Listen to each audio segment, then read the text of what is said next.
And welcome back to Sunday Square Off. We are continuing our debate with the Democratic candidates for school superintendent, Kathy Hoffman and David Shapira. Kathy Hoffman, I'll go to you. What is the best thing Governor Doug Ducey has done for our schools?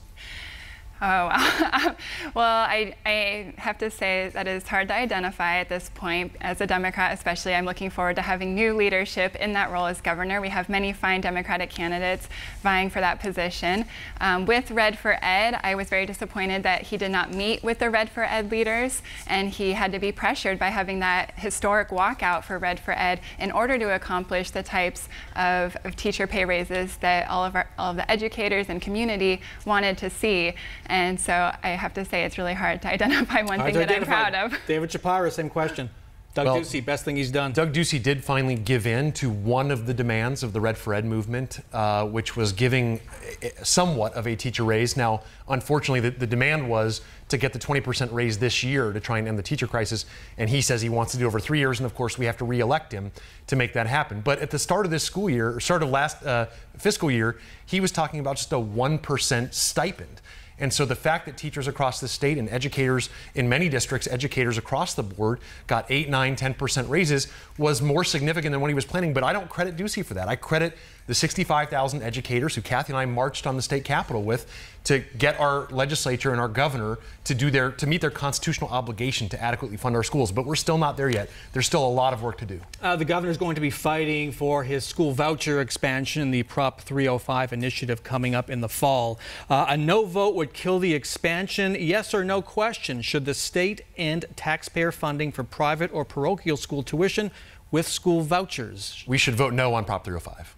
But the larger question, should the state end funding for private school tuition? You know, my personal belief is I don't think taxpayer dollars should be going to private entities with no accountability. End it, yes or no? End it. End it.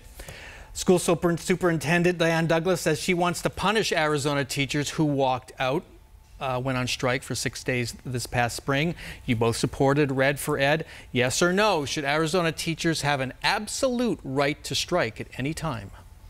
They should have a right to strike. However, it should be a last resort, as it was for Red for Ed. And what about the parents? Many were concerned about this strike. They had some problems with it, perhaps political, perhaps just practical, being put out. And should they be concerned that you would allow teachers to walk out at any time? You're okay with that? I believe that our public schools should be fully funded so we don't have this kind of crisis again in the future. Should teachers be allowed to walk out at any time? Yeah, I think Kathy mentioned it. This was the last arrow in the quiver. And I think that, you know, after years of trying to get the legislature and governor to meet their constitutional obligations to our students, this was the last option that was there. Now, I think that, you know, striking for any reason is not wise. It's just not a good political decision as well. But I think in the most dire of circumstances, which we were in this last school year with 2,000 vacant teaching positions across the state, it was what was necessary. Who defines what dire is?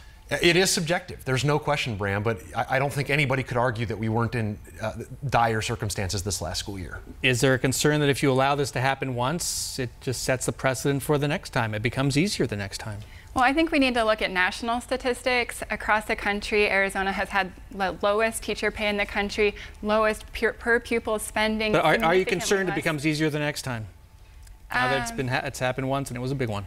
Yes, it probably is easier, but I don't think that anyone in the community wants it. Teachers don't want to walk out. It was very stressful for us to have that at the end of the school year. It interrupted with graduation plans for our students. I truly think it will always be a last resort because nobody wants to walk out. Your question's been answered, Brad. By the way, there was a strike before in this state, and then there wasn't one for like 30 years after that. So right. The question is now is whether there'll be one next year. But it didn't open any floodgates last time. I don't think it will now. No. State law allows charter schools to issue no-bid contracts, engage in self-dealing, have one-person boards of directors. How would you change that?